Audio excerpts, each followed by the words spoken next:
13 de abril de 2019, de manhã cedo. O céu está nublado, nuvens esparsas passam sobre o subúrbio de Tulsa. A área é rural, tranquila. Os terrenos são espaçados, separados por campos cobertos de ervas daninhas e máquinas antigas. Às 7h42, uma chamada é recebida pelo 911. O homem na linha é um fazendeiro local de meia-idade. Sua voz é calma, mas com uma tensão notável. Ele diz que, há vários dias, sente um cheiro estranho vindo do terreno vizinho. Ele pensou inicialmente em um pássaro morto ou em um guaxinim perdido, mas o odor não desaparece, está a ficar mais forte. O homem especifica que o terreno está abandonado há muito tempo. Antigamente havia um armazém de fertilizantes. Depois o local foi comprado, mas nada foi feito. Agora, diz ele, emana de lá algo de insalubre. 20 minutos depois, uma patrulha chega ao local. O carro para na estrada de terra, ao lado de um portão torto. Atrás dele há uma construção de betão, baixa, quadrada, sem janelas. De fora, parece que o edifício vai desabar a qualquer momento, mas um novo cadeado está pendurado na porta. Isso levanta questões imediatamente. Os investigadores dão a volta, vestígios de pneus frescos, relva pisada, pegadas de sapatos no chão. Nenhum vizinho notou nada, mas é óbvio que alguém esteve ali recentemente. Os polícias decidem não esperar pelos peritos. Um deles força o cadeado com um pé de cabra. O metal range, mas cede. Assim que a porta se abre ligeiramente, uma onda de ar denso escapa do interior. Um odor acre, adocicado e metálico, preenche o espaço. Está escuro lá dentro. Mesmo em pleno dia, a luz mal penetra pelas fendas estreitas nas paredes. Quando acendem as lanternas, fica claro que o local foi usado recentemente. Um balde de plástico está num canto, ao lado de um colchão velho. E no meio da sala, há um homem. Ele está deitado de lado, como se tivesse escorregado e permanecido nessa posição. O rosto está pálido, os olhos semiabertos, a respiração quase imperceptível. Os policiais pensam primeiro que chegaram tarde demais, mas ao se aproximarem notam um leve movimento do seu tórax. Está vivo. As suas roupas cheiram a mofo e a algo químico. As suas mãos têm vestígios de escoriações antigas. A sua pele é quase transparente. Um dos oficiais chama o socorro. O segundo filma a cena com a câmera do seu gravador corporal. No relatório será anotado: um homem descoberto, idade estimada entre 35 e 40 anos, sinais de exaustão extrema, inconsciente. Os paramédicos chegam 15 minutos depois. Avaliam o estado no local. Peso: cerca de 38 quilogramas. Tensão arterial extremamente baixa. Pulso instável. Pele muito seca. Sinais de desidratação. As suas pupilas reagem lentamente. O homem é incapaz de falar. Move apenas ligeiramente os lábios, mas não emite som algum. Colocam-no numa maca, administram-lhe uma perfusão e oxigênio. Os médicos são breves. Há poucas hipóteses, mas ele está vivo. E isso já é surpreendente. É transportado para o hospital da cidade. Na sua ficha, escrevem homem desconhecido, pois não tem documentos, telefone, nem objetos que possam indicar a sua identidade. No hospital, é temporariamente registrado sob a designação padrão de John Doe. Os médicos colocam-no nos cuidados intensivos e ligam-no ao equipamento. As primeiras 24 horas decorrem sem alteração. O seu estado é estável, mas crítico, com quase nenhuma reação. Enquanto isso, a polícia isola o terreno. É feita uma inspeção do local. A fechadura é nova, comprada recentemente. Vestígios de luvas são visíveis no puxador da porta. No chão, restos de betão ao lado. Um bidão de plástico vazio contendo vestígios de gasóleo. Num canto, encontram um casaco rasgado e um par de botas. Na parede, um calendário antigo de 2016. Tudo isso indica que alguém montou um abrigo temporário ali e deixou o homem intencionalmente. Os investigadores começam pelo mais simples. verificam os desaparecimentos dos últimos anos, analisam os endereços mais próximos, interrogam os vizinhos. Ninguém sabe quem poderia ter usado o velho barracão. O terreno vizinho está vago. O proprietário vive noutro estado e não pode vir no momento. Restam demasiadas incógnitas. Na mesma noite, a primeira nota oficial aparece no relatório policial. Descoberta de um homem desconhecido em estado crítico, provavelmente detido contra a sua vontade. É necessária a identificação da pessoa e a verificação do local da descoberta. Assim começa a história, que naquele momento se assemelhava a um caso estranho, isolado. Mas poucos dias depois, a investigação compreenderá que o homem encontrado não é uma vítima aleatória, mas a chave para uma cadeia de eventos que se estende por quase 3 anos. No hospital, o homem só recupera a consciência ao fim de 2 dias. Não profere as suas primeiras palavras. Os médicos notam tentativas de mover os lábios, mas nenhum som. O seu estado permanece grave, mas estável. Os investigadores não podem esperar que ele fale. O caso já é prioritário. A única pista neste momento são as suas impressões digitais, colhidas diretamente no quarto, quando os médicos permitiram o acesso. O procedimento é de rotina, padrão, mas para este caso, torna-se essencial. Os dados datiloscópicos são enviados para a base nacional. Os funcionários do serviço aguardam na tensão. Segundo o regulamento, a resposta chega em menos de 1 hora, mas essa hora se estende ao infinito. Nesses casos, o tempo é sentido de forma diferente. Tudo à volta parece parar, e cada ruído do computador parece mais alto do que o habitual. Após 47 minutos, o sistema dá um resultado. Uma correspondência é encontrada. O homem encontrado no barracão de Betão tem um nome. Uma nova linha aparece no relatório. Simon Gray, nascido em 1977, cidadão americano, local de residência, Tulsa, Oklahoma. Os seus dados constam nos serviços fiscais e sociais, mas nada nas bases de dados da polícia. Sem condenações, sem queixas. Um homem comum, sem problemas com a lei. Na foto da sua carta de condução, um homem de cabelo curto e olhar cansado. Um funcionário de escritório típico. Os investigadores começam a verificar a sua biografia. Simon trabalhava como contabilista numa pequena empresa privada, lidando com relatórios e resumos financeiros. Os seus colegas lembram-se dele como uma pessoa reservada, calma, quase invisível. Não estava em conflito com ninguém e não tinha relações próximas com ninguém. Vivia sozinho, alugava um apartamento no bairro de South Tulsa, sem família, sem amigos. Nas suas contas bancárias, somas estáveis, mas modestas. As despesas, renda, impostos, taxas, internet. Tudo é o mais banal possível, sem qualquer vestígio de vida dupla. Na polícia, isso causa incompreensão. Geralmente, as vítimas de sequestro estão ligadas a conflitos, dívidas ou crime organizado. Aqui, nada.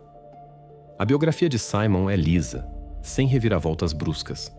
Ele não era empresário, ativista, nem testemunha em qualquer caso. Apenas um contabilista que ia trabalhar todos os dias e voltava para casa. Em seguida, os investigadores analisam os períodos de atividade. Último pagamento bancário, março de 2016. Última conexão ao sistema da empresa, 18 de abril do mesmo ano. Após essa data, o silêncio. Os colegas lembram-se que naquele dia ele simplesmente não apareceu para trabalhar. O seu telefone não respondia, o seu correio eletrônico ficava sem resposta. Ninguém deu conta do seu desaparecimento. A sua ausência foi atribuída a uma demissão voluntária. Quando, durante os interrogatórios, os polícias perguntam aos seus vizinhos, estes dizem que Simon era silencioso. Saía raramente do seu apartamento.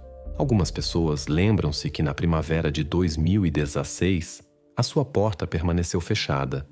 E depois vieram pessoas, levaram parte dos móveis. Mas ninguém perguntou quem eram, nem em que base. Na época, isso não alarmou ninguém. Agora que a sua identidade está estabelecida, é óbvio, Simon Gray desapareceu no momento em que a sua vida seguia o seu curso normal, entre as tabelas contabilísticas e as notícias da noite na televisão. Ninguém notou que ele havia desaparecido. Ninguém o procurou. O seu mundo normal terminou abruptamente, sem razão aparente e sem testemunhas. Assim, a investigação depara-se pela primeira vez com um verdadeiro paradoxo. Um homem que ninguém procurava regressa de repente do nada. E agora, os detetives devem entender como ele foi parar na cela de betão e quem o trancou lá 3 anos antes. Quando os investigadores finalmente estabeleceram a identidade do homem encontrado, a primeira coisa que fizeram foi voltar ao passado, onde a sua vida tinha sido interrompida. Toda a investigação começa com uma pergunta simples: onde exatamente a pista se perdeu? No caso de Simon Gray, a resposta foi encontrada numa operação bancária banal e insignificante. No ecrã do computador, um extrato de cartão. 17 de abril de 2016. Às 19 horas e 42 minutos. Loja Food Mart, South Tulsa. Montante: $21,49. A lista de compras é simples e dolorosamente comum. Pão, café, vegetais congelados, uma lata de sopa de frango e pilhas para o comando da televisão. Uma noite comum, compras comuns, um homem comum. E é esta banalidade que torna tudo ainda mais assustador. Após esta operação, o silêncio. Os investigadores percorrem cada linha, cada dia após o 17 de abril. Nada. Nenhuma transação, nenhuma conexão ao banco online, nenhuma atualização das declarações fiscais, nenhum movimento na conta. Tudo parou num instante, como se alguém tivesse carregado no botão de pausa. Os últimos vestígios digitais, uma notificação do banco e um e-mail de um site de entrega. A partir deste momento, Simon desapareceu simplesmente dos radares. Em seguida, os policiais vão para o seu endereço, uma pequena casa na periferia, típica do bairro residencial de Tulsa. A relva em frente à varanda está queimada pelo sol há muito tempo. A caixa de correio está descascada. Está calma na casa. A fechadura está intacta. A porta está trancada por dentro. É preciso chamar um chaveiro. Quando a porta se abre, a primeira impressão é que o tempo parou. O interior cheira a pó, papel e algo velho, estagnado. Na mesa da cozinha, uma chávena com restos de café seco no parapeito da janela. Um jornal de março de 2016. Na sala de estar, uma televisão coberta por uma camada de pó ao lado. Um sofá cuidadosamente coberto com uma manta. Na parede, um calendário. O último dia marcado é sempre o mesmo, 17 de abril. No frigorífico, alguns recipientes de comida estragada, queijo mofado e uma garrafa de água. Na pia, 2 pratos por lavar. Tudo parece indicar que a pessoa apenas saiu e prometeu voltar. O carro está na garagem, o depósito meio cheio, as chaves penduradas no gancho perto da porta. No cabide, o casaco que ele costumava usar para ir trabalhar. Até os seus sapatos estão arrumados paralelamente, cuidadosamente alinhados. Nada indica uma partida apressada ou uma preparação de viagem. Não há vestígios de luta. Sem móveis derrubados, sem vidros partidos, sem vestígios de lama à entrada. No quarto, a cama está feita, a mesa de cabeceira está arrumada, os documentos estão guardados numa gaveta. O computador portátil não apresenta vestígios de uso recente, o histórico do navegador para 2 dias antes do desaparecimento. No telefone, as últimas chamadas para colegas e uma mensagem para um serviço de entrega. É tudo. Os investigadores examinam minuciosamente toda a casa, sob os soalhos, atrás das paredes, no sótão. Nenhuma impressão, exceto as suas. Nem sequer pegadas de sapatos, apenas pó, que mostra que ninguém entrou há muitos anos. O único rastro do tempo é uma fina camada de teias de aranha que cobre os cantos. Dá a impressão de que a casa foi simplesmente apagada da vida. Os vizinhos lembram-se de pouca coisa. Um diz que Simon era silencioso, educado, mas que ficava sempre à parte. Outro recorda que na primavera daquele ano ele não foi mais visto. A luz não acendia nas janelas, o carro não era tocado. E depois, um mês depois, 2 desconhecidos vieram numa carrinha, levaram móveis velhos. Ninguém ousou perguntar na época. Talvez ele tivesse vendido a casa ou se mudado. E foi esquecido. A polícia estabelece uma cronologia. Simon sai do Food Mart às 19h43. A câmera na entrada registra a sua silhueta. Um saco de plástico na mão, andar calmo, postura direita. Depois disso, ele deveria ter percorrido um pouco mais de 3 quilômetros até a sua casa. É um bairro sem câmaras, ruas antigas, raros candeeiros de rua, passeios partidos. Nem gravações de vídeo, nem testemunhas. A dada altura, ele desaparece simplesmente entre a loja e o seu quintal. Os investigadores verificam todos os percursos. A faixa arborizada, o parque de estacionamento, o terreno baldio atrás das casas. Dão a volta às casas vizinhas, às garagens, até as bocas de esgoto. O resultado é o mesmo. Nada. Nem saco, nem documentos, nem telefone foram encontrados. Nenhuma prova indicando onde e como ele poderia ter desaparecido. Após alguns dias de buscas, resta apenas uma pista. O famoso barracão de betão, onde foi encontrado 3 anos depois. É aí que tudo concorda. A sua presença, os vestígios de detenção e, sobretudo, a fechadura comprada recentemente. Este barracão torna-se o centro de toda a investigação, o local onde a linha de 2016 se conecta finalmente à de 2019. Agora, os investigadores só sabem uma coisa: Simon não partiu por conta própria. Ele não desapareceu por vontade própria. Alguém o raptou, escondeu e deteve durante todo esse tempo. E para entender quem fez isso, eles devem descobrir a quem pertence o terreno no qual se erguia este bloco de betão. A partir deste momento, a investigação passa para a etapa seguinte: a busca pelo proprietário do terreno onde Simon Gray foi encontrado. A investigação sai do impasse no momento em que o investigador da seção de crimes graves submete um pedido oficial ao cadastro do condado de Tulsa. É preciso entender a quem pertence o terreno no qual Simon foi encontrado. Dado que o local estava abandonado há muito tempo, com um barracão de betão e um quintal coberto de vegetação, supunha-se que o proprietário poderia ter morrido ou se mudado há muito tempo. Mas a base de dados revelou-se muito mais interessante. O pedido é enviado de manhã. Algumas horas depois, o sistema exibe um resultado. O proprietário registrado é Lawrence Merrill, 54 anos, residente da mesma região. O terreno foi-lhe atribuído em 2014, através de um agente. Os pagamentos de impostos sobre o terreno eram irregulares, mas uma atividade fiscal estava, no entanto, registrada. Isso significa que o proprietário está vivo, não se esconde, e, segundo os documentos, ainda tem um direito de propriedade legal. Pela primeira vez em toda a investigação, a polícia tem um nome preciso. A verificação começa imediatamente. A biografia de Merrill parece irrepreensível. Sem antecedentes judiciais, ele trabalha como empresário privado na área da eletricidade e da instalação de equipamentos.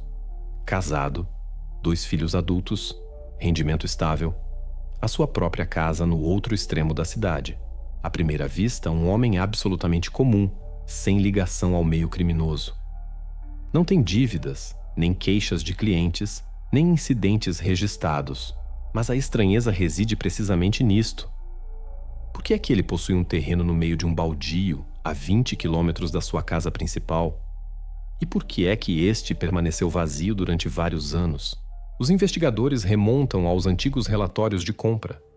A transação foi realizada através de uma terceira pessoa, um agente imobiliário cujo nome aparece nos documentos. Esta mulher é encontrada rapidamente. Ela lembra-se que Merrill se interessou especificamente por este terreno devido à estrutura de betão que lá se encontrava. Ele teria querido usá-la como armazém para ferramentas e equipamentos antigos. Mas após a compra, segundo ela, ele nunca mais voltou lá. Os documentos confirmam. Desde 2015, o terreno não está ligado à eletricidade. A água está cortada e o atraso fiscal aumenta. Isto parece ilógico. Se Merrill não fez nada com este terreno, quem usou então o barracão? E, sobretudo, quem pôs a nova fechadura que a polícia teve de forçar? Um dia após receber os dados, os detetives vão à sua casa. Tem um mandado de busca, mas decidem falar primeiro. A casa de Merrill está situada num subúrbio bem cuidado, numa rua tranquila. Uma casa americana comum com um relvado, bicicletas de crianças perto da varanda e uma bandeira à porta. O próprio anfitrião recebe os polícias calmamente. Ele diz que conhece o terreno, mas que não foi lá há muito tempo. Quando o investigador menciona o barracão de betão, aparece uma ligeira confusão no rosto do homem. Ele afirma nunca ter construído algo assim lá e nem se lembra de ter havido algo de valor lá dentro. A pergunta sobre o porquê da fechadura ser nova, ele responde que talvez um local a tenha posto para impedir os adolescentes de entrarem. Mas há detalhes que não correspondem.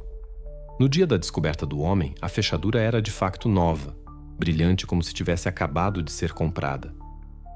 Os investigadores encontram a embalagem da fechadura no barracão e nela, impressões digitais, e entre elas, uma correspondência parcial com as impressões digitais do próprio Lawrence Merrill, colhidas durante o interrogatório. Ele tenta explicar isso simplesmente. Diz que pode ter tocado na embalagem ao limpar os detritos deixados pelos antigos proprietários. Mas o relatório indica que nunca houve antigos proprietários. O barracão foi construído após a sua compra do terreno. Durante a conversa, Merrill muda de versão várias vezes. Diz primeiro que comprou o terreno para o trabalho. Depois, que queria transformá-lo num local de armazenamento para o equipamento. Em seguida, que queria simplesmente revendê-lo com lucro, mas não teve tempo. As suas respostas são confusas, e isso é imediatamente notado no auto. Após a entrevista, ele é levado para a esquadra para um interrogatório oficial. Mostram-lhe fotografias do barracão e imagens do interior. Merrill cala-se, depois pede água. O tempo passa, e o seu comportamento torna-se cada vez menos seguro. Finalmente, ele pronuncia uma frase que a investigação citará mais tarde nos relatórios. Não sei quem estava lá, mas eu sabia que alguém estava a usar aquele lugar. Este detalhe faz dele o primeiro suspeito oficial no caso. A investigação toma agora uma nova direção. Se Merrill sabia que alguém usava o seu terreno, mas não o denunciou, isso significa que ele está envolvido ou que estava a encobrir alguém. A investigação passa para uma nova fase. Determinar quem mais tinha acesso ao barracão e quando exatamente ele começou a ser usado. Durante o interrogatório, Lawrence Merrill mantém-se calmo. O seu comportamento é quase exemplar, sem movimentos bruscos, sem gestos nervosos. Fala com segurança, olhando diretamente para o investigador. Repete que não tem ideia de quem poderia ter usado o seu terreno. Segundo ele, o terreno foi comprado há 10 anos como investimento. E desde então, ele nem sequer olhou para lá. No alto, estas palavras soam literalmente. Comprei o terreno através de um agente que conhecia. Pensava em revendê-lo. Depois os preços caíram e perdi todo o interesse. Não vou lá há muitos anos. A pergunta sobre o barracão de betão, ele responde que já estava lá quando o terreno foi adquirido. O investigador anota cada detalhe. Merrill sublinha que não tem qualquer ligação com o homem encontrado, que não sabe nada sobre a sua identidade nem sobre o seu desaparecimento. O seu tom é uniforme, mas uma tensão é perceptível por trás da sua calma. A cada pergunta de precisão, ele começa a falar um pouco mais depressa, como se esforçasse para preencher as pausas. A sua mulher, interrogada mais tarde, confirma. O seu marido, de facto, não vai ao terreno há muitos anos. À primeira vista, ele realmente não tem razão para estar envolvido. Mas num caso com tantas estranhezas, uma história demasiado perfeita é suspeita. Os investigadores começam a verificar as suas declarações. Primeiro, o álibi. Os dados do operador de telemóvel são solicitados. Onde estava o seu telefone nas datas presumidas? Pedidos são enviados sobre as transações bancárias. Onde pagou com cartão? Que rotas foram registradas pela navegação GPS? Cada detalhe pode tornar-se uma pista. Mas, como é frequentemente o caso, o resultado não dá respostas unívocas. No momento do desaparecimento de Simon, primavera de 2016, Merrill estava de facto ativo na cidade. O seu telefone estava localizado noutros bairros, as transações passavam por lojas locais, as faturas eram pagas regularmente. Tudo indica que no momento do desaparecimento ele levava uma vida normal, não desaparecia, não se escondia. Não há refutação direta das suas palavras. Esta incerteza leva a investigação a um beco sem saída. Formalmente, a polícia não tem provas de que Merrill tenha visitado o seu terreno após a compra. Mas, ao mesmo tempo, a fechadura da porta do barracão é nova e há as suas impressões digitais nela. É uma contradição direta com as suas declarações. Ele próprio explica isso simplesmente. Provavelmente troquei a fechadura há muitos anos, quando o terreno ainda estava em ordem. Mas a data de fabrico da fechadura, estabelecida pelo número de série, mostra que ela foi produzida apenas alguns meses antes da descoberta do homem. Os investigadores decidem adiar a pressão e ocupar-se do contexto. É preciso entender se existe uma ligação, mesmo mínima, entre o proprietário do terreno e Simon Gray. Para isso, um grupo de análise é solicitado. Especialistas em vestígios digitais juntam-se ao caso. Eles verificam tudo: redes sociais, endereços de correio eletrônico, números de telefone, antigas bases de dados de clientes, declarações fiscais, até menções comuns em fontes abertas. O resultado é o mesmo em todas as direções. Não há sobreposição. Eles têm círculos sociais diferentes, profissões diferentes, bairros diferentes. Nenhum amigo comum, nem profissional, nem pessoal. Como duas pessoas vindas de mundos paralelos. A única coisa que os liga é o barracão de betão. A investigação é obrigada a reconhecer que as provas diretas contra Merrill são insuficientes. A sua linha de defesa é lógica, e embora haja inconsistências, não é o suficiente para uma detenção. O foco é então deslocado. Se eles não se conhecem pessoalmente, talvez estejam ligados por algo material: dinheiro, bens imóveis, dívida, um intermediário comum. É preciso agora procurar não uma conexão humana, mas financeira. Aquela que poderia explicar por que os destinos dessas duas pessoas se cruzaram precisamente neste terreno. Assim começa a próxima etapa da investigação, onde os números e os documentos se tornarão mais importantes do que as palavras. Quando as provas diretas pararam de funcionar, os investigadores decidiram seguir outra pista: a pista financeira. O dinheiro fala muitas vezes mais alto do que as pessoas. Segundo os relatórios oficiais, as contas bancárias de Simon Gray permaneceram abertas desde o seu desaparecimento. Mas se uma pessoa não as usou durante 3 anos, o banco deveria ter congelado a atividade. No entanto, isso não aconteceu. Isso pareceu estranho, e a equipa solicitou um extrato completo de todas as suas contas. Os dados chegaram alguns dias depois. Na tabela de movimentos de fundos, algo ilógico saltou imediatamente à vista.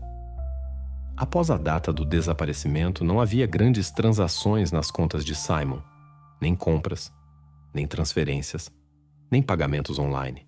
Mas a cada 2 ou 3 semanas, alguém retirava pequenas somas do seu cartão de débito: 100, 120, por vezes $200. Operações mínimas, quase imperceptíveis, mas regulares. Tudo levava a crer que alguém se esforçava conscientemente para não atrair a atenção. A soma total ao longo de 3 anos ascendia a um pouco mais de $10 mil. Não é uma soma enorme, mas não é o tamanho que conta. É o facto: alguém teve acesso ao seu cartão durante todo esse tempo. Os investigadores estudam as datas. As retiradas ocorrem em diferentes momentos do dia, às vezes de manhã, às vezes perto da meia-noite. Nenhuma regularidade, exceto uma. Todas as operações se desenrolam no mesmo lugar. Os analistas verificam as coordenadas anexadas ao multibanco. É uma agência de um pequeno banco regional localizada num posto de gasolina na parte sul da cidade. Um local discreto, no cruzamento de 2 autoestradas onde as câmaras raramente se detêm. quando os investigadores sobrepõem o mapa, torna-se evidente. Este multibanco fica a apenas 2 milhas da casa de Lawrence Merrill, o mesmo homem que afirma nunca ter conhecido Simon. A coincidência parece demasiado precisa, sobretudo se considerarmos que Tulsa é uma cidade com centenas de multibancos. A verificação continua. No dia de cada retirada, Merrill encontrava-se dentro dos limites da cidade, o que é confirmado pelos dados das suas conexões telefônicas. Em alguns casos, o sinal do telefone está localizado a apenas 1 quilômetro do multibanco em questão. Não é suficiente para uma acusação, mas já é o bastante para o convocar novamente para um interrogatório. Ele explica simplesmente: "Eu paro muitas vezes neste posto de gasolina a caminho de casa.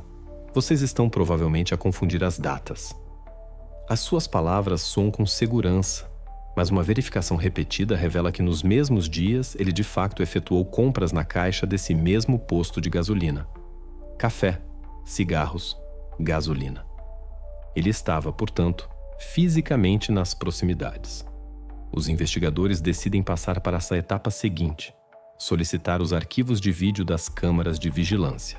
O Serviço de Segurança do banco fornece gravações a partir de meados de 2016. No total, mais de 300 ficheiros, a maioria de má qualidade, com imagens desfocadas e rostos indistintos. A câmara está instalada na diagonal, a iluminação é noturna, as imagens são granuladas com faixas de parasitas. Mas as provas podem esconder-se mesmo em tais detalhes. O grupo de análise de vídeo lança-se na descodificação. Imagem por imagem, mês após mês, eles procuram a pessoa que retirava dinheiro com o cartão de Simon. Em várias gravações vê-se uma silhueta de estatura média vestida com um casaco com capuz, o rosto quase escondido. A postura é cautelosa, os movimentos precisos e rápidos. É impossível distinguir seja o que for, mas pela compleição e pela marcha é possível determinar parâmetros aproximados. E embora não possam afirmar imediatamente quem é, a investigação obtém o mais importante: uma direção visual. Agora, eles não têm apenas números e relatórios. Têm imagens capturadas da pessoa que usava o cartão bancário de Simon após o seu desaparecimento. A investigação compreende que estes arquivos podem ser a chave, e enquanto os peritos analisam as gravações, a polícia começa a passar a pente fino todo o círculo de Merrill. É preciso entender quem mais poderia estar perto dele, em quem ele confiava, e quem poderia estar a par da existência do terreno com o barracão de betão. Assim começa uma nova reviravolta na investigação, onde os vestígios dispersos começam a formar um sistema. Após o segundo interrogatório, Lawrence Merrill é colocado sob vigilância 24 horas por dia. Formalmente, ele é libertado. Ainda não há provas diretas contra ele. Mas os investigadores compreendem que o homem que usou o cartão bancário do desaparecido durante 3 anos não pode ser uma simples testemunha. Uma equipa de vigilância externa e um carro descaracterizado são-lhe atribuídos. As primeiras 24 horas decorrem calmamente. Ele comporta-se de forma previsível. De manhã, sai para trabalhar. À noite, regressa à casa, vai ao supermercado, passeia o cão. Tudo parece comum, como se não suspeitasse de estar a ser seguido. Mas no segundo dia, um evento alerta imediatamente os agentes. Após o almoço, Merrill não segue o seu percurso habitual, mas dirige-se a uma loja de construção na periferia. 10 minutos depois, ele sai com um pequeno bidão de gasolina e uma caixa de luvas descartáveis. No recibo, a menção: para necessidades domésticas. Formalmente, isso não prova nada, mas no contexto do caso, é um sinal de alarme. Os detetives não intervêm, decidindo contentar-se em observar. O homem coloca as suas compras na mala, pega no volante e dirige-se para a Autoestrada Sul. Esta estrada leva ao seu terreno, o mesmo onde Simon foi encontrado. 2 carros de vigilância seguem-no a uma distância de várias centenas de metros. O percurso é transmitido por rádio. As coordenadas são registradas. O tempo está nublado. A luz do final da tarde é fraca. Na berma, raros caminhões. A estrada está quase vazia. Tudo indica que ele se dirige precisamente para lá. Na mala: combustível, luvas, um conjunto de ferramentas. Os investigadores compreendem que se ele realmente tem a intenção de destruir os vestígios, a intervenção deve ser delicada, para não o assustar e não perder a oportunidade de recolher provas. Quando Merrill sai da autoestrada para o caminho de terra, a vigilância abranda. O seu carro rola lentamente, os faróis varrendo a berma invadida por hastes secas. Na curva para o terreno encontra-se uma velha viatura de patrulha. Polícias efetuam um controlo de documentos a um condutor aleatório. É uma paragem de rotina, sem ligação à investigação, mas é precisamente isso que quebra o plano de Merrill. Ele apercebe-se das luzes intermitentes ao longe e reage quase imediatamente. Sem hesitar, ele trava, faz uma inversão de marcha brusca e regressa para a cidade. O grupo de vigilância registra este momento. O comportamento é instantâneo, demasiado preciso, como se ele soubesse exatamente o que temia. Mais tarde, o relatório indicará. O objeto mostrou sinais de pânico, o percurso foi alterado, o destino provável da viagem era o terreno, o objetivo possível era a destruição de provas. Na mesma noite, o seu carro é parado perto de sua casa. O pretexto formal é um controlo de documentos, mas na realidade é uma forma de garantir que ele não se desfez dos objetos comprados durante o dia. A inspeção da mala confirma. O bidão está vazio. O cheiro a gasolina é perceptível, mas não há vestígios de fuga. As luvas não são usadas. Parece que ainda não há provas, mas o próprio facto da viagem e da sua interrupção repentina torna-se uma observação essencial. A investigação conclui: Merrill está consciente de estar a ser seguido. E mesmo assim arriscou ir ao local que tenta negar. E, consequentemente, a sua ligação com este terreno é mais profunda do que ele está disposto a admitir. A sua reação não é apenas medo, é uma tentativa de se antecipar à polícia. Agora, a tarefa da investigação é encontrar uma prova direta, algo que o ligue ao local do crime não indiretamente, mas concretamente. Para isso, a análise das gravações de vídeo dos multibancos, das câmaras de vigilância e dos sistemas rodoviários torna-se uma prioridade. Neste arquivo, pode haver o que destruirá definitivamente a sua lenda. As gravações de vídeo do multibanco são disponibilizadas à investigação uma semana depois. Há mais material do que qualquer um esperava. Quase 3 anos de transações mensais, centenas de curtos excertos filmados por uma câmera antiga de baixa resolução. A imagem treme, as cores estão distorcidas. O ecrã apresenta faixas de parasitas constantes. Os peritos do serviço de ciberanálise revezam-se para os visionar, imagem por imagem, alguns segundos de cada vez. No início parece que tudo é inútil. A silhueta da pessoa passa rapidamente. O rosto está escondido pelo capuz. O enquadramento está sobreexposto pela luz noturna. Por vezes, chove. Por vezes há nevoeiro, e a câmera simplesmente não foca. Nem um único ângulo claro para permitir uma identificação. Todas as tentativas de melhorar a imagem resultam apenas em grão e contornos desfocados. Acreditava-se que a pista não seria de utilidade alguma. Apenas mais um detalhe que não seria suficiente para uma acusação. Mas num dos ficheiros, um perito nota não a pessoa em si, mas um reflexo no vidro do multibanco. No fundo, atrás das costas, um carro aparece por um segundo. A luz dos faróis, a linha da carroçaria, uma parte do para-choques. Um detalhe insignificante, mas suficiente para um olho treinado. Pela forma característica dos faróis e pela silhueta, é possível determinar a marca. A análise revela: um Toyota Tacoma, picape de cor cinzenta, ano de produção, cerca de 2010. Esta descoberta muda imediatamente o jogo, porque é precisamente um carro assim que está registrado em nome de Lawrence Merrill.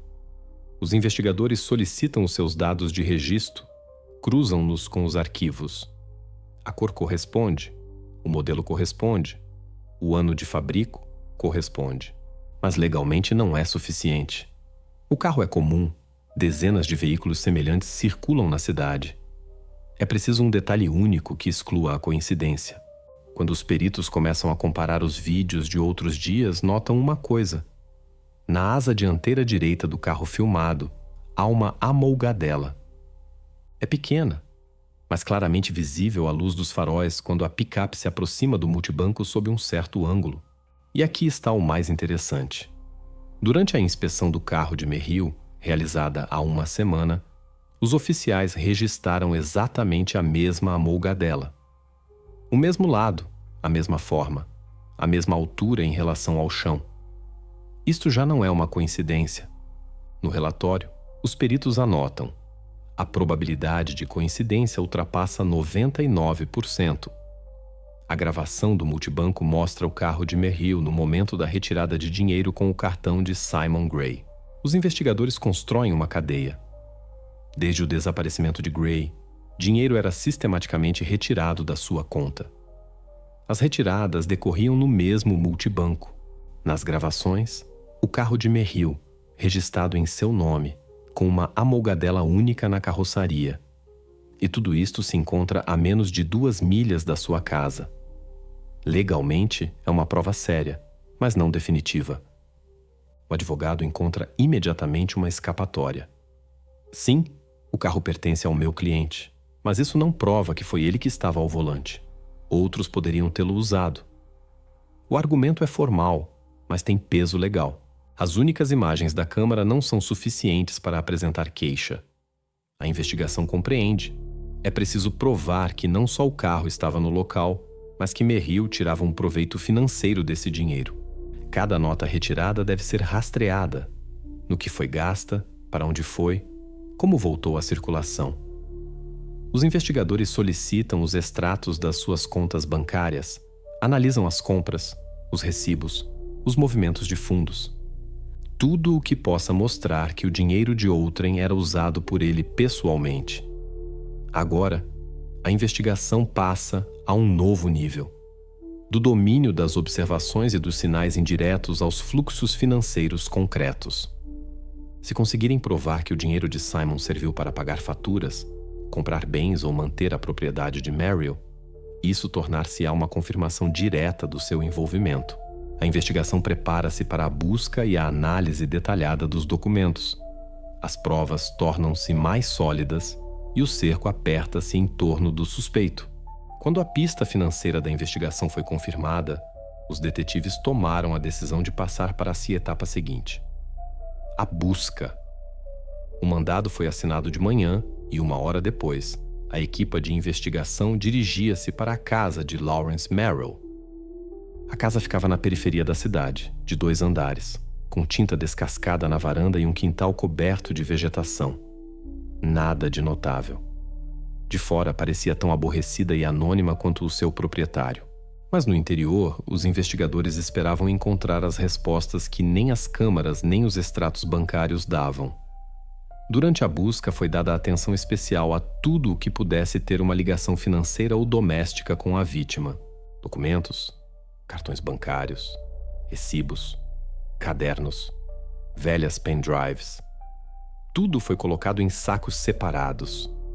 Mas o que marcou uma reviravolta não foi encontrado num cofre nem numa gaveta de secretária, mas num caixote do lixo comum no quintal.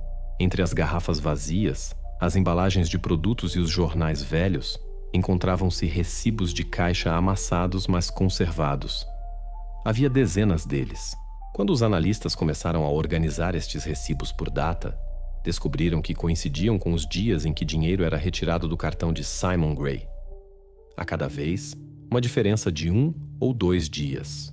Sem grandes compras, nada de pessoal, apenas kits alimentares, conservas, bolachas, cereais, água, comprimidos de eletrólitos, um mínimo de calorias, um máximo de prazo de validade. Tudo o que pode ser conservado por muito tempo e consumido sem preparação. Os investigadores notaram imediatamente: estas não são compras para uma pessoa comum a viver sozinha. É uma ração não para viver, mas para sobreviver. Nenhum luxo, nenhum vestígio de conforto. É comida para manter a existência, não para o prazer. Nos recibos, não havia álcool, nem cigarros, nem artigos domésticos, nem nada que indicasse os hábitos do próprio Merrill. Tudo levava a crer que ele estava a abastecer alguém que não podia sair para comprar comida por si mesmo. Os peritos em análise comportamental notarão mais tarde. Este tipo de compras é típico dos casos em que o criminoso detém outra pessoa isolada durante um longo período. A ração é calculada para a sobrevivência, não para o cuidado. Tudo é estritamente funcional: comida, água, higiene mínima. E ali, pela primeira vez, a investigação compreendeu. O dinheiro de Simon não estava a ser gasto por ganância. Estava a ser usado para o manter vivo. Este facto revolucionou o caso. A versão de que Merrill agia por ganância já não se sustentava. Tudo parecia diferente. Ele não desviou os fundos de outrem, não procurou fugir com o dinheiro. Ele gastava-o para alimentar aquele que tinha desaparecido. Um homem que todos pensavam estar desaparecido, mas que ele detinha, como se veio a descobrir, vivo durante todo esse tempo. Agora, a investigação tinha de entender por quê, pois se o objetivo fosse destruir os vestígios, teria sido mais lógico parar tudo imediatamente. Mas Merrill passou 3 anos a gastar dinheiro, a fazer as compras, a comprar água e medicamentos. Não foi um impulso, mas um sistema racional, frio, refletido. Ele criava as condições para que a pessoa vivesse, não livre, mas vivesse. Quando os peritos terminaram a análise dos recibos encontrados, estabeleceram uma cronologia completa das suas compras. Cada retirada de dinheiro era seguida por um recibo de loja. Cada recibo continha os mesmos produtos. Tudo concordava. E agora, a investigação encontrava-se perante uma nova questão, muito mais difícil. O que o forçou a fazer isso durante 3 anos seguidos? Pois se o motivo não era o dinheiro, isso significava que ele estava noutro lugar.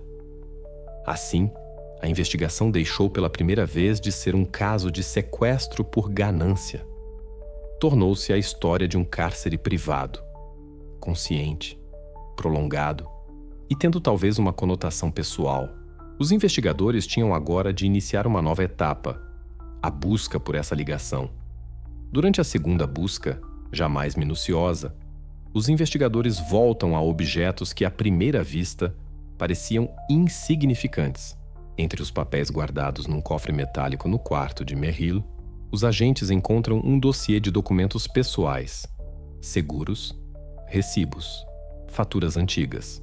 Tudo parece banal, até que um ficheiro incomum aparece, um contrato de venda imobiliária cuidadosamente dobrado. À primeira vista, um documento oficial comum. Carimbo, assinaturas, data, número de registro. Mas a atenção é atraída pelo endereço. É a casa que outrora pertencia a Simon Gray, o mesmo homem que Merrill detinha. A data da transação, outono de 2017, ou seja, cerca de 6 meses após o desaparecimento de Gray. A investigação nota imediatamente uma incoerência. Segundo os arquivos do Estado, esta casa nunca foi posta à venda. Nenhuma transação oficial está registrada sobre ela. Mas o documento parece autêntico. Há uma certificação notarial, um número de parcela e a assinatura pretensa de Simon, ele próprio. Outro detalhe torna a descoberta ainda mais estranha. Na coluna comprador figura o nome de uma pessoa chamada Merrill, mas não Lawrence, e sim Peter, o seu primo. Este detalhe cria uma nova reviravolta no enredo. Talvez o criminoso não tenha agido sozinho. Talvez tivesse um cúmplice que o ajudava a dissimular os bens da vítima. A investigação contacta Peter Merrill, convoca-o para um interrogatório. O homem apresenta-se voluntariamente, parece confuso e manifestamente não compreende por que o seu nome aparece no caso. Ele afirma nunca ter ouvido falar de qualquer transação. Nunca comprou casa, não conhecia Simon Gray e certamente nunca tinha visto este contrato. A sua reação é sincera e tudo o que ele conta é facilmente verificável. Não há atividade financeira confirmando a transação. Nenhum dinheiro foi transferido, nenhum movimento bancário. Tudo indica que o seu nome foi simplesmente usado para cobrir uma falsificação. Para os investigadores, é um momento chave. Eles enviam o documento para a perícia para verificar se a assinatura de Simon é realmente autêntica. O laboratório de escrita compara as assinaturas no contrato encontrado com amostras obtidas a partir dos seus antigos documentos: formulários bancários, declarações fiscais, cartas. A análise dura vários dias. Os resultados são inequívocos. A assinatura é falsificada. Além disso, a escrita no documento coincide com a de Lawrence Merrill, ele próprio. Os peritos concluem que o contrato foi inteiramente falsificado, da assinatura da vítima à certificação do notário, que se revelou falsa. Até o número de carimbo aposto no papel pertencia a um jurista falecido 2 anos antes da data da transação. Este documento torna-se uma prova direta de intenção. Está agora claro que Merrill não apenas manteve Simon vivo. Ele tentava apropriar-se progressivamente de tudo o que lhe pertencia. Primeiro os seus fundos, depois os seus bens imóveis. Ele usou um estratagema refletido: criar a aparência de uma transação legal, inserir um nome fictício, fazer falsas certificações. Tudo isso para poder dizer, em caso de descoberta: é apenas um erro nos documentos. A versão de um cúmplice cai por terra. Peter Merrill não tem ligação com o caso. O seu nome era apenas um instrumento. Mas esta descoberta mostra que Lawrence não agiu impulsivamente, mas de forma sistemática. Ele não apenas isolou uma pessoa. Ele construiu à volta dela toda uma falsa realidade, na qual a vítima deixava de existir não só fisicamente, mas também legalmente. Agora, os investigadores devem entender se ele já fez isso antes, porque um tal nível de falsificação exige experiência. Portanto, este pode não ser o primeiro caso. É isso que os analistas, que começarão a verificar as transações passadas de Merrill, os seus antigos contactos e todo e qualquer vestígio de ações fraudulentas deixadas ao longo dos 10 últimos anos, se dedicarão. Quando a investigação obteve a confirmação da falsificação do contrato, ficou claro que não era um trabalho de amador. Tais documentos não são criados por acaso, não são falsificados a olho e não são escritos a partir de modelos de outrem. Sentia-se a mão de uma pessoa que compreendia o funcionamento do sistema jurídico, quais os detalhes que são verificados e quais são geralmente ignorados. Os carimbos, as assinaturas, as datas, as formulações, tudo parecia profissional.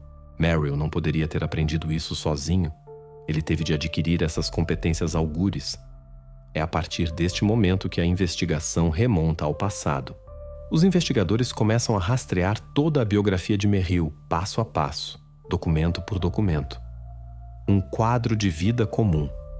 Nasceu, estudou, mudou de emprego várias vezes, nada de marcante. Primeiro emprego, contabilista numa pequena empresa. Depois, por volta dos 40 anos, torna-se consultor numa sociedade de consultoria financeira chamada West Haven Capital. O escritório é no centro da cidade. Os clientes são particulares abastados. A empresa não é grande, mas goza de uma reputação de fiabilidade. Os arquivos conservam brochuras publicitárias onde prometiam gerir os seus ativos com cuidado e proteger o futuro da sua família. No início parece um trabalho comum, mas quanto mais os analistas estudam os detalhes, mais estranhezas aparecem. Os documentos do pessoal indicam que Merrill ocupava o cargo de conselheiro financeiro para carteiras privadas. Ele tinha, portanto, acesso direto aos dados pessoais dos clientes, extratos bancários, dados de passaporte, cópias de procurações, por vezes até documentos notariados. É precisamente um tal acesso que permite falsificar assinaturas, pois os originais estão constantemente à vista. A investigação envia um pedido oficial à sociedade liquidada, e alguns dias depois os arquivos são finalmente transmitidos. Na lista de clientes servidos por Merrill, dezenas de nomes. E entre eles, um atrai imediatamente a atenção: Simon Gray. Na coluna Tipo de Serviço, a menção Acompanhamento a longo prazo. Isso significa que não houve contactos isolados entre eles, mas uma ligação financeira de vários anos. Torna-se agora claro por que Merrill sabia tanto. Ele não conhecia apenas Simon. Ele geria suas contas, ajudava-o a efetuar investimentos, preenchia documentos, controlava os movimentos de fundos, ou seja, ele tinha acesso a tudo o que usou contra ele posteriormente. Ele via onde Simon guardava o dinheiro, sabia quando e que montantes chegavam, onde eram conservadas as cópias de documentos, quem era o seu advogado. Tudo isso transforma um suspeito aleatório numa pessoa que preparou o terreno para o crime durante muitos anos, talvez sem o realizar ele próprio no início.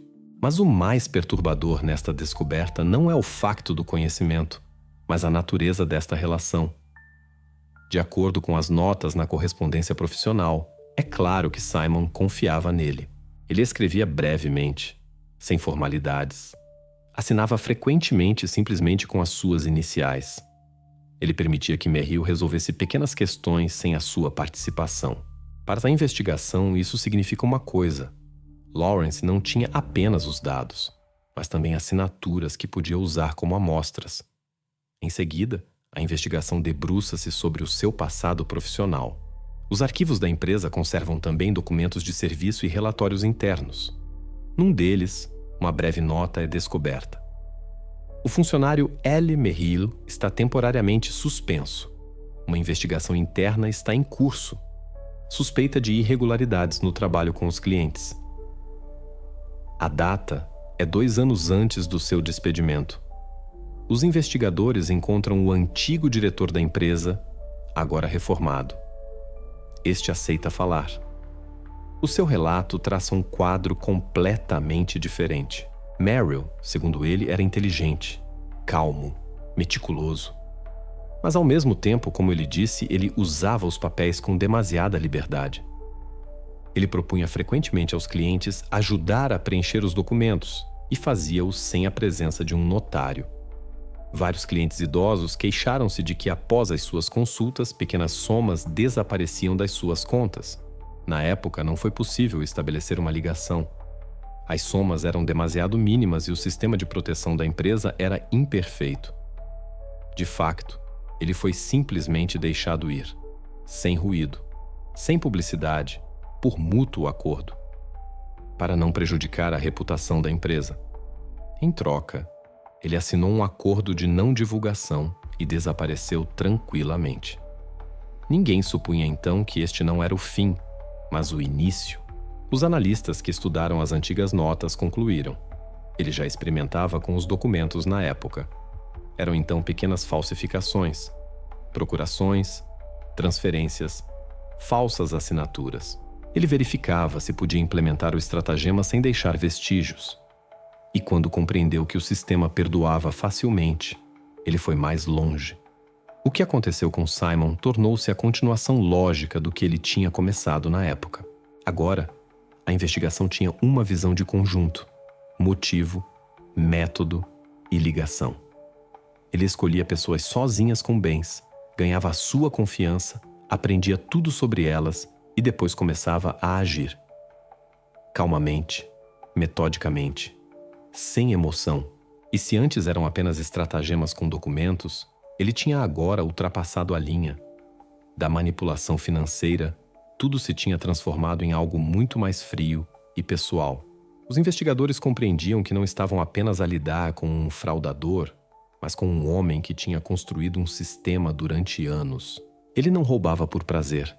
Ele construía um mundo controlado onde tudo, dinheiro, documentos, pessoas, obedecia apenas a ele.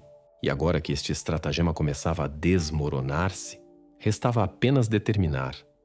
Haveria outros, cujos vestígios ele conseguiu esconder mais cedo?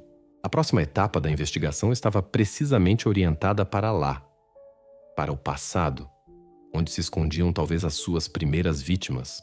Quando Lawrence Merrill foi levado de volta para a esquadra, a atmosfera não se assemelhava mais ao primeiro interrogatório.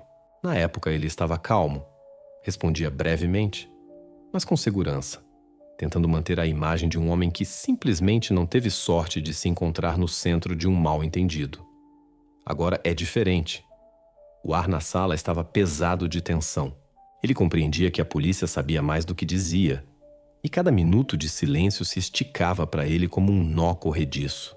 O investigador, o mesmo que tinha conduzido o caso desde o primeiro dia, abre um dossiê e começa a tirar os documentos um por um. Os papéis sussurram. Um som seco, nítido, como se cada movimento fosse especialmente calculado para o efeito. Na mesa, pousa uma fotografia do seu carro, tirada pela câmara perto do multibanco. Depois, os recibos encontrados em sua casa, cuidadosamente numerados com coincidências de datas marcadas. Em seguida, a cópia do falso contrato de venda. Meryl olha para tudo isso sem expressão.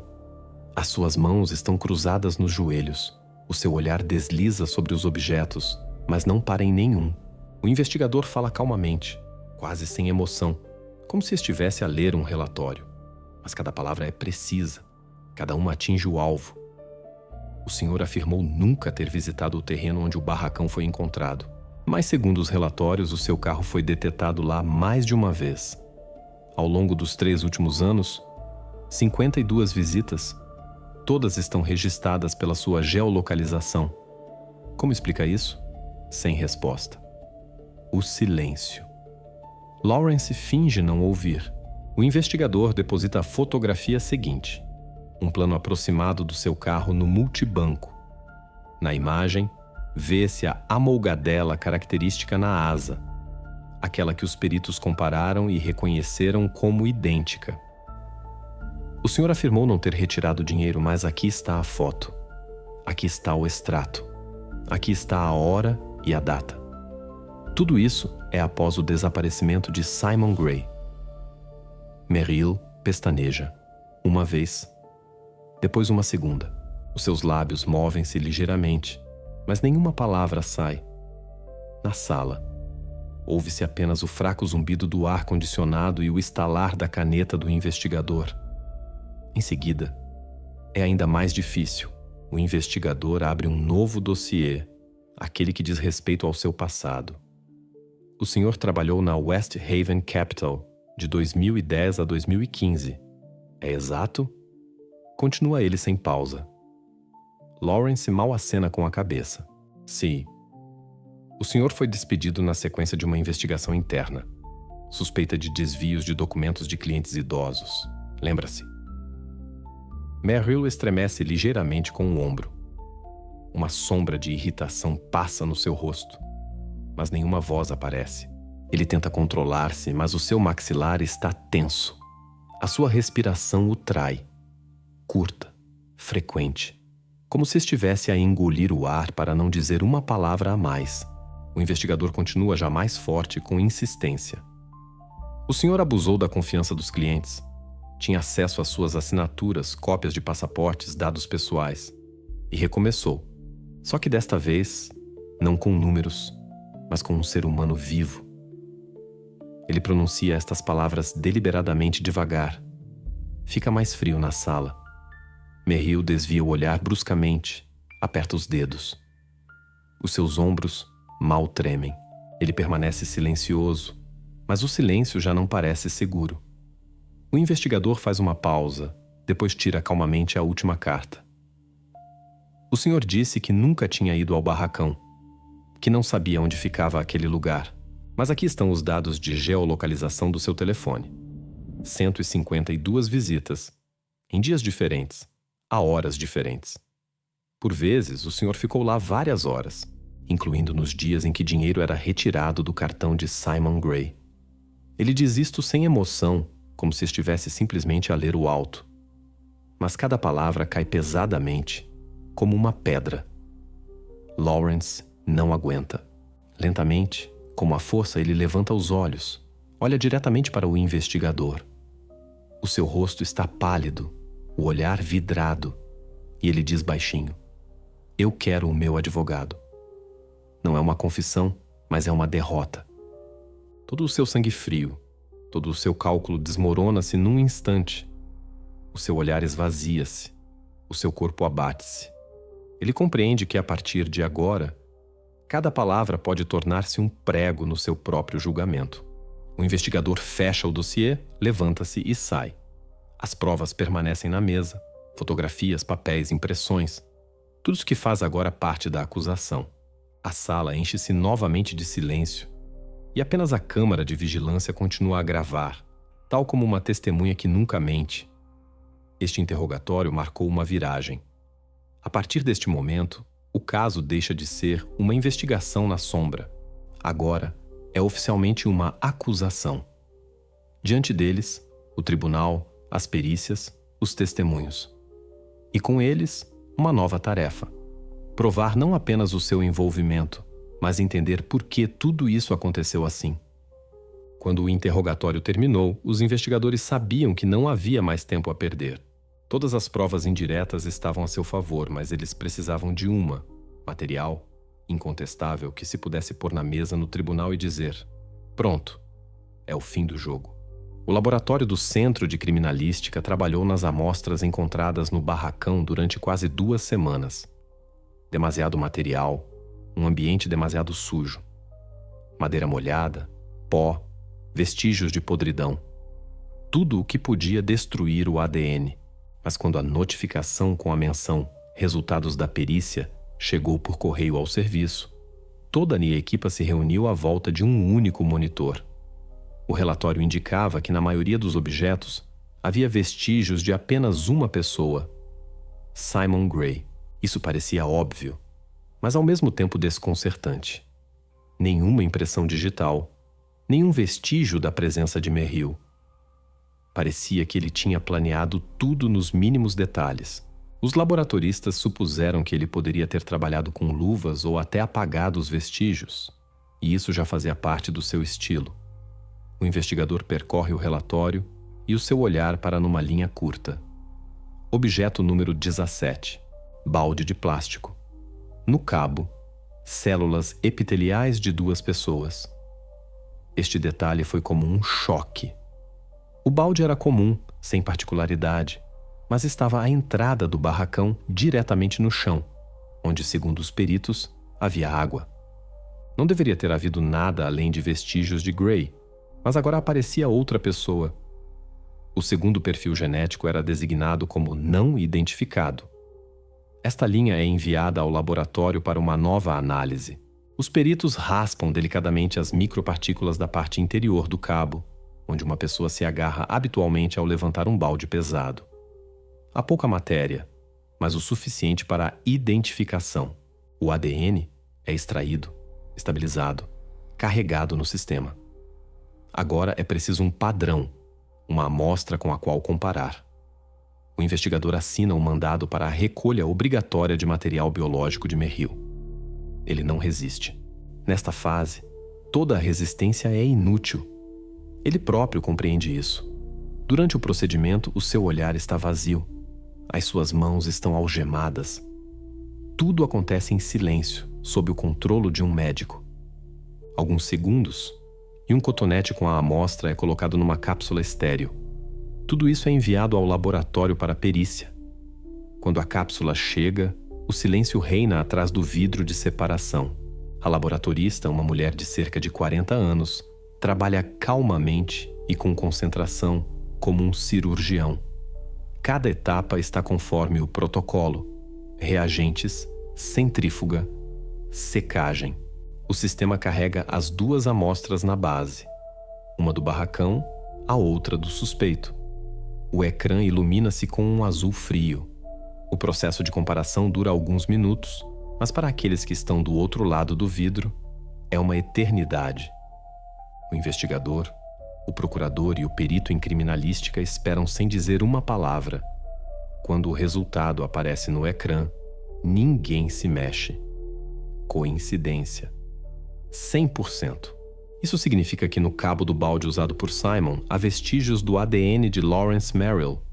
Não é apenas uma prova indireta, é a confirmação física da sua presença no barracão, o próprio local onde tudo aconteceu. O epitélio não engana. Ele conserva a memória mesmo onde todo o resto pode ser apagado. Após este momento, a investigação não constrói mais hipóteses. Cada passo torna-se agora claro e preciso. O caso, que tinha começado como um enigma, transforma-se numa reconstrução factual dos eventos. Todos os elementos do quebra-cabeça se encaixam finalmente. Pode-se agora estabelecer a sequência, hora após hora, dia após dia, mostrando como Merrill se aproximou passo a passo do que fez. E embora ele próprio esteja sempre silencioso, Nesta fase, o silêncio já não tem poder. As provas falam por ele mais alto do que qualquer confissão. Diante deles, o tribunal, onde estas provas se tornarão uma arma. Mas, primeiro, a investigação deve realizar uma última etapa: reconstituir toda a cadeia dos eventos, do primeiro desaparecimento ao momento em que a verdade finalmente explode. A audiência do julgamento de Lawrence Merrill começou de manhã cedo, na sala, um ruído surdo e contido. Os repórteres folheiam os seus cadernos. As câmaras estão imóveis e o público, reunido na galeria, parece prender a respiração. No banco dos réus, sempre o mesmo homem, calmo, recolhido, quase sem emoção. Merrill não olha à sua volta. O seu rosto é como uma máscara. Durante toda a duração do julgamento, ele não proferiu mais de uma dezena de frases. Hoje, espera-se dele o mais importante: uma reação. O procurador começa por enumerar os chefes de acusação: fraude financeira, rapto, cárcere privado. Cada chefe é enunciado pesadamente, pausadamente. Merrill não reage a estas palavras. Está sentado imóvel, ligeiramente curvado, como uma pessoa a quem tudo é indiferente há muito tempo. Quando o juiz lhe pergunta se ele se declara culpado, Merrill levanta a cabeça, olha em frente e responde brevemente: não. O silêncio instala-se na sala. Nem indignação, nem surpresa. Apenas este silêncio tenso que acompanha sempre o momento em que a verdade e a mentira se defrontam. O seu advogado, um homem com uma elocução compassada e uma voz uniforme, levanta-se e começa o seu discurso. Parece confiante, mas há uma falsidade, demasiado óbvia para aqueles que conhecem os factos. O advogado afirma que Simon Gray se isolou voluntariamente da sociedade, que, cansado da agitação urbana, ele teria decidido retirar-se em isolamento consciente, que Merrill apenas o ajudava, trazia-lhe comida, executava tarefas e depois se tornou vítima de um mal-entendido e de suspeitas.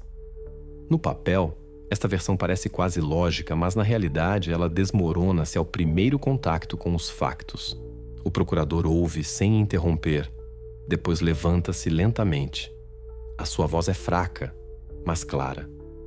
O isolamento voluntário não explica os vestígios de cárcere privado, o estado em que Gray foi encontrado e as coincidências de ADN. Ele faz um sinal e uma testemunha entra na sala. O médico que internou Gray nos cuidados intensivos. Um homem do gênero a falar calmamente, sem emoção supérflua, mas cada uma das suas palavras pesa como um veredicto. O médico abre a conclusão e a sua voz é uniforme, como a linha medida de um eletrocardiograma.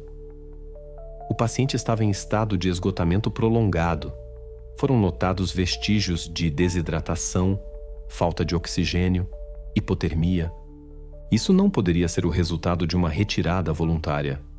É a consequência de uma restrição de liberdade prolongada e controlada. Cada palavra é como um golpe desferido na versão da defesa. O advogado tenta interromper, refere-se a hipóteses, a velhas doenças, mas o médico responde brevemente, profissionalmente, sem qualquer vestígio de dúvida. Depois disso, até os jurados deixam de olhar para o acusado como um homem que poderia ter sido mal interpretado. O procurador não para. Tira do dossiê os resultados da perícia, o relatório que menciona a coincidência de ADN no cabo do balde. No ecrã instalado na sala aparecem 2 gráficos, 2 picos, idênticos até ao último fragmento. Um é assinado com o nome de Simon Gray, o outro de Lawrence Merrill. Isto não é uma opinião, diz o procurador. É a ciência. É a prova física da presença do acusado no local do crime. Segue-se a cadeia financeira. Extratos, recibos, transações, vestígios eletrônicos. Todo o dinheiro retirado do cartão de Gray ia para contas estabelecidas sob nomes fictícios, mas todas levavam finalmente a Merrill. Isso confirma não apenas a ganância, mas também o plano, longo, refletido, desprovido de acaso. Merrill está silencioso durante todo esse tempo. Apenas a dada altura, ele aperta os punhos, como se estivesse a tentar reter-se de reagir. Ele sabe que qualquer palavra pode tornar-se a última pedra no muro da sua defesa. Mas este muro já está a rachar. Quando o procurador termina, o silêncio regressa à sala. Nenhuma confissão direta do acusado nunca foi proferida. Mas agora isso não é mais necessário. Os factos falam mais alto do que qualquer palavra. Tudo o que aconteceu ao longo desses anos se reúne para formar um quadro único e completo. O julgamento ainda não terminou, mas o desfecho é evidente. Resta apenas determinar a pena. E é esta questão que passa agora das mãos dos investigadores para as da justiça. O procurador começou o seu libelo acusatório com uma simples afirmação: juntar os factos é construir um quadro. Ele apresentou-os sequencialmente como as etapas de uma operação, e cada etapa era confirmada por um documento, um testemunho ou uma perícia. A história, tal como foi apresentada na sala, começa em 2016. Nesse momento, segundo a acusação, o primeiro contato ocorreu. Lawrence Merrill abordou Simon Gray sob o disfarce de consultor financeiro. A oferta soava como uma oportunidade de investimento. Era uma máscara profissional. Os contactos estabeleceram a confiança. Merrill obteve acesso aos documentos, à assinatura e aos dados bancários. Isto é um facto, confirmado pelos arquivos da empresa e pela correspondência. Em seguida, um plano sistemático foi implementado. Segundo o procurador, o estratagema desenrolou-se em várias etapas. Primeiro, o estabelecimento do controlo. Merrill fez a relação passar do formato de consulta aberta para um formato onde ele podia agir sem a participação constante do proprietário dos ativos. Depois, a eliminação progressiva dos fluxos financeiros, retiradas de dinheiro regulares e modestas, a compra de um conjunto mínimo de provisões, o pagamento de pequenos serviços. Os extratos e os recibos mostraram a sequência destas operações. Elas coincidiam em datas com as transações no cartão de Gray e com as notas no livro de cheques encontrado no caixote do lixo do suspeito. Paralelamente, a falsificação do fundamento jurídico ocorreu. Pelo contrato encontrado no cofre e pela perícia em escrita, ficou claro que uma transferência formal dos direitos sobre a casa estava em preparação. Falsas certificações, assinaturas fictícias, inclusão de terceiros nos documentos. Tudo isso era feito para legalizar a transferência de propriedade. Os peritos estabeleceram claramente que a assinatura no contrato era falsa e o carimbo contrafeito. Isso foi mostrado nas peças do dossiê. Terceira etapa: o cárcere privado. Segundo a acusação, Merrill não agiu impulsivamente. Ele criou as condições nas quais o proprietário não podia dispor dos seus bens e não podia impedir a execução das transações. Para isso, o isolamento e a manutenção de um nível de vida mínimo contra a vontade do proprietário foram utilizados. Os recibos de produtos encontrados no suspeito testemunham. As compras não são para ele próprio, mas para alimentar uma pessoa que se encontra em condições confinadas. Isso foi correlacionado com os relatórios dos médicos e os testemunhos dos peritos em comportamento. Em seguida, o discurso do procurador passou para as provas técnicas. As câmaras do multibanco filmaram o carro registrado em nome de Merrill no momento da retirada dos fundos.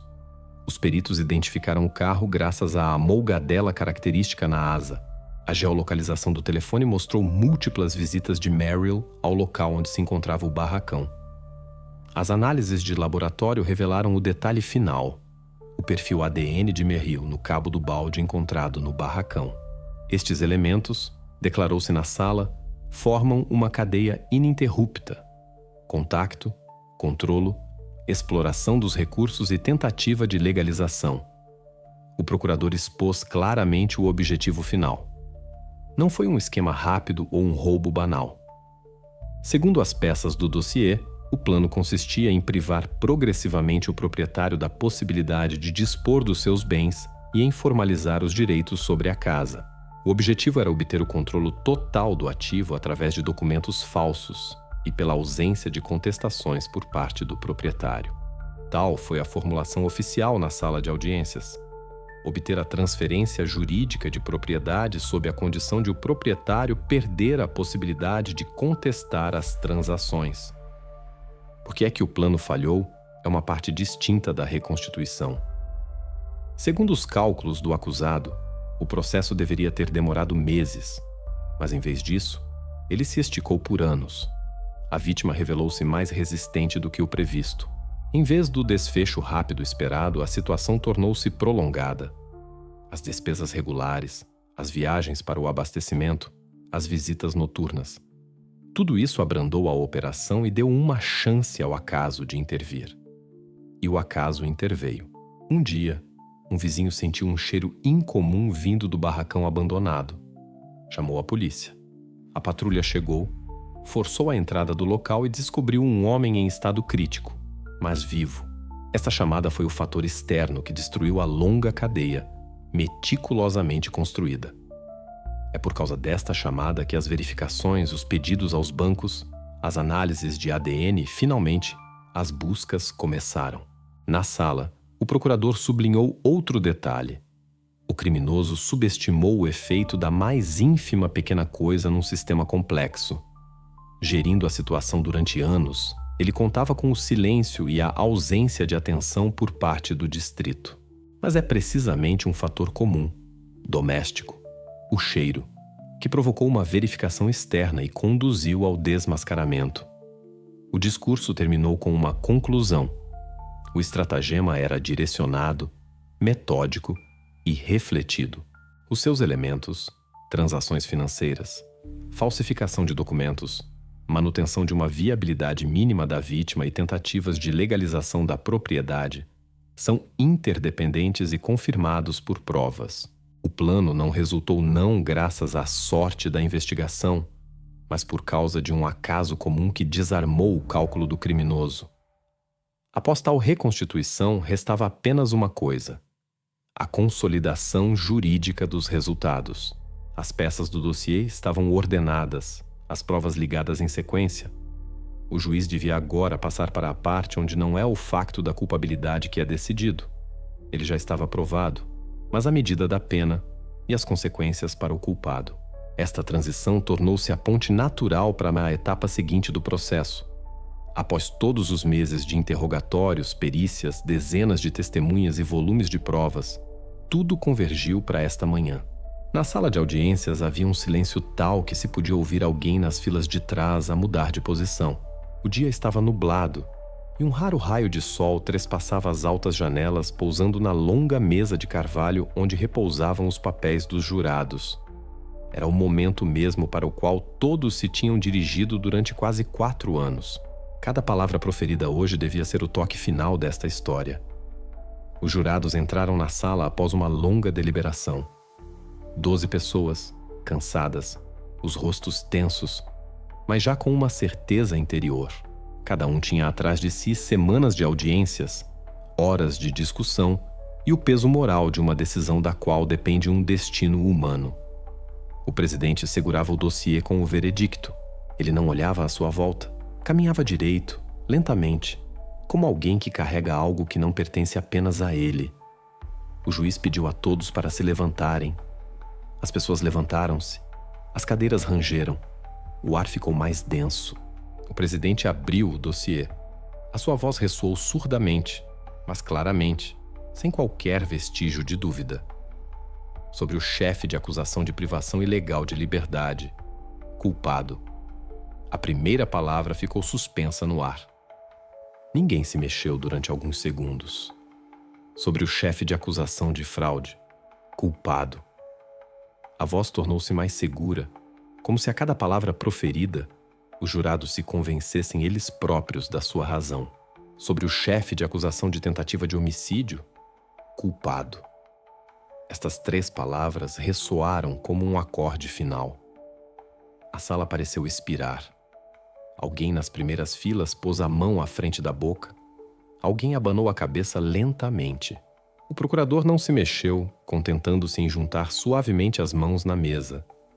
O advogado baixou os olhos. Tudo o que podia ser dito já o tinha sido. O veredicto era unânime.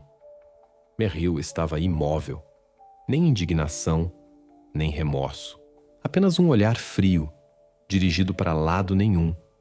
Ele não parecia vencido, mas como uma pessoa que foi simplesmente desligada da realidade. Durante todos esses anos, ele tinha vivido num mundo onde controlava cada detalhe, mas agora o seu próprio destino pertencia a outras pessoas. O juiz levantou os olhos dos seus papéis e começou a falar. A sua voz estava cansada, mas firme. Começou pelas formalidades, mas sentia-se uma força, não ruidosa, mas estatal, pesada de sentido. Ele enumerou os artigos, descreveu as provas, sublinhou a gravidade dos atos cometidos. Para cada ponto, havia referências aos testemunhos, às perícias, às peças do dossiê. No seu discurso não havia patos, nem emoção, apenas a lógica seca e fria dos factos. Ele recordou como o crime se tinha construído etapa por etapa, como o acusado tinha agido conscientemente de forma refletida, usando a confiança e os conhecimentos financeiros contra aqueles que confiavam nele. O juiz falou da duração do crime, da sua sistematicidade, do facto de Merrill não ter agido sob o efeito da emoção ou de um impulso acidental. Tudo o que ele fez foi o resultado de um cálculo e de um desejo de lucro. Em seguida, o juiz passou para a avaliação moral. Ele disse que tais crimes não violam apenas a lei, eles minam a própria ideia de confiança, destroem aquilo em que a sociedade se baseia.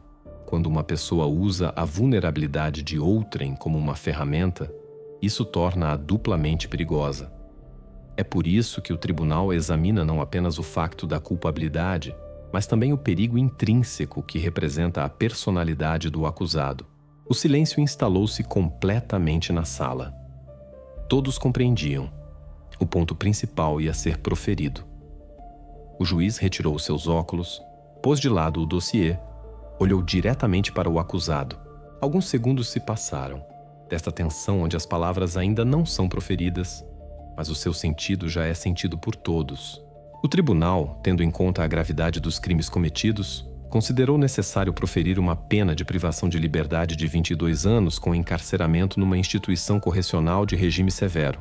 Nesse momento, diversos sons foram ouvidos na sala.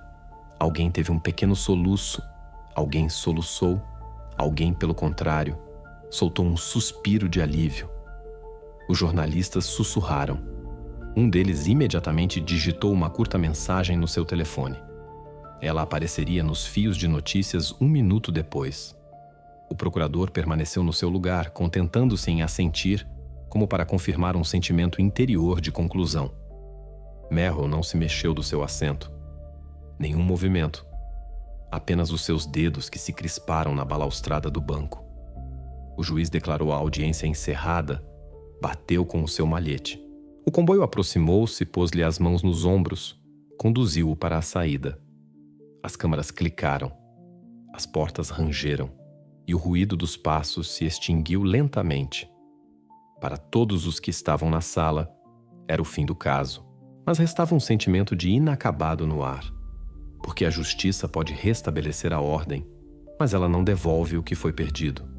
Ela apenas fixa o resultado, o ponto jurídico. Todo o resto, a memória, as consequências, a amargura interior, permanece. Quando as pessoas começaram a dispersar-se, alguém disse baixinho: "É uma pena que tudo isso tenha começado com uma confiança comum." E nesta frase, dita quase em voz baixa, havia talvez a avaliação mais precisa de toda a história, porque é precisamente a confiança que se tornou a moeda que Merrill usou e que ele próprio destruiu. Agora, ele viverá num mundo onde nada pode ser comprado, nem pelo dinheiro, nem pela mentira, nem por falsas assinaturas. E se pode chamar a isso justiça em algum lugar, é talvez apenas aqui. Quando a porta da sala de audiência se fechou e o eco do último golpe de malhete se extinguiu, a história parecia chegar ao fim. Mas para aqueles que tinham seguido o caso, tudo passava simplesmente para outra fase: o silêncio após o trovão.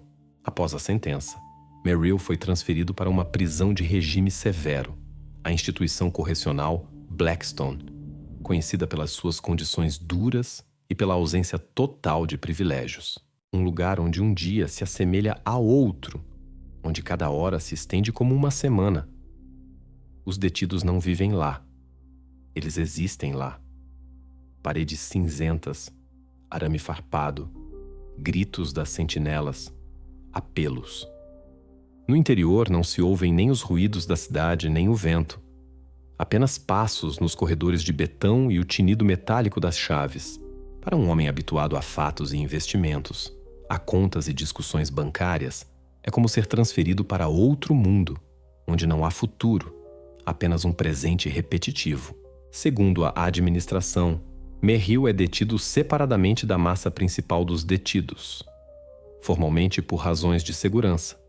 Informalmente, por causa da sua reputação, os detidos não toleram aqueles que enganaram os indefesos. Agora, os seus dias decorrem da mesma forma. Despertar, controlo, pequeno almoço. Tudo é estritamente programado. Não lhe é dado trabalho, apenas controlos obrigatórios e uma vigilância do seu estado. Ele não tem mais nada a esconder nem ninguém para enganar. A ironia é que ele vive agora numa transparência total, sob vigilância constante. O seu passado existe apenas nos documentos judiciais. O seu nome não soa mais como o de um homem de negócios, mas como o de um condenado no caso número 1468. Enquanto isso, fora da prisão, a vida continuou. A figura principal desta história, o homem por quem tudo isso começou, sobreviveu. Os médicos chamam a isso um milagre, embora na realidade seja apenas uma vontade inabalável. O seu corpo suportou o que a maioria não teria suportado. Ele seguiu um longo caminho de recuperação. Meses no hospital, depois a reabilitação, os psicólogos, os fisioterapeutas. Os médicos dizem que fisicamente ele se recuperou, mas as cicatrizes, aquelas que não são visíveis, permanecerão. Após a sua saída, ele recusou a publicidade. O seu nome e o seu local de residência atual são mantidos em segredo. Disse que ele vive no campo, longe da atenção, rodeado de pessoas em quem confia. Não dá entrevistas, não aparece diante das câmaras. Em essência, ele desapareceu da esfera pública, como se tivesse decidido apagar a parte da sua vida ligada a Merrill. E ninguém o julga por isso. Por vezes, o desejo de silêncio é a única forma de sobrevivência. Os investigadores que trabalharam no caso dizem que este homem permanecerá para sempre para eles um símbolo de resiliência. Ele não apenas sobreviveu, ele recuperou o seu direito à vida, passo a passo, através da dor e do silêncio. A sua história é um lembrete de que mesmo após o período mais sombrio, pode-se sair. E o local onde tudo isso aconteceu não existe mais. Aquele mesmo terreno fora da cidade, com o barracão de betão coberto de arame enferrujado, foi demolido. A decisão foi tomada quase imediatamente após o julgamento. Não pela aparência, simplesmente porque não se pode deixar na terra os vestígios de tais histórias. Tudo o que lá se encontrava foi destruído até aos alicerces. Resta apenas um terreno baldio. O terreno foi vendido e agora naquele local encontra-se um campo coberto de erva.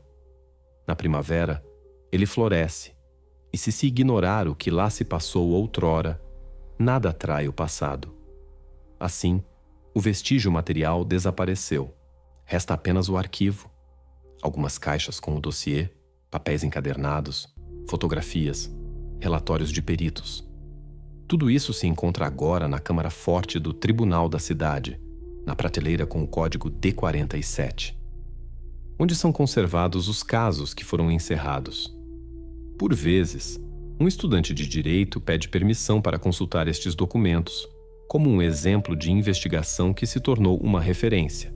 E cada vez, ao abrir o dossiê, eles veem a primeira página com uma curta inscrição. Caso encerrado.